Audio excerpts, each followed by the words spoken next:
Hello everyone, Toyota corona এই কারটির hardener আস্তর করার পরে এবার হচ্ছে এর উপর দিয়েই পুটিং করে নেওয়া হচ্ছে। গোটাল সম্পূর্ণ গাড়ি পুটিং করা হবে। দেখুন অনেক সুন্দর করে পুটিংগুলোর কাজ করে নেওয়া হচ্ছে।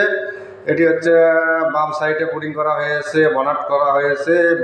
এরপরে হবে পিছন সাইড এবং ডান সাইডের এই সাইডগুলো পুটিং করে নেওয়া হবে। দেখুন এটি অনেক সুন্দর করে এই পুটিংগুলোর কাজ করে নেওয়া হচ্ছে, যাতে কোনো জায়গায় কোনো হেঁটা উঁচকি বা উঁচু দোপা থাকে না। এই কারণে পুটিংগুলোর করে নেওয়া হচ্ছে। পুটিং করে নিয়ে আবারও ঘষে ঘষে ঘষে গাড়িটি ক্লিয়ার করতে হবে।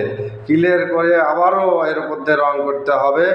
আপনারা সাথেই থাকবেন। আমি এই কারের সম্পূর্ণ কালার করার ভিডিও শুরু থেকে শেষ পর্যন্ত আপনাদেরকে দেখাবো। দেখুন এই নোজ গার্ডের এখানেও নিচের সাইডে পুটিং করে নেওয়া হচ্ছে। এটিও দেখালাম আপনাদেরকে কাছে থেকে।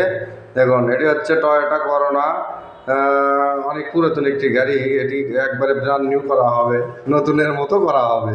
দেখুন সাথেই থাকবেন, সম্পূর্ণ ভিডিও দেখলেই বুঝতে পারবেন। আর ভালো লাগলে অবশ্যই লাইক কমেন্ট শেয়ার করে দেবেন ভিডিওটি।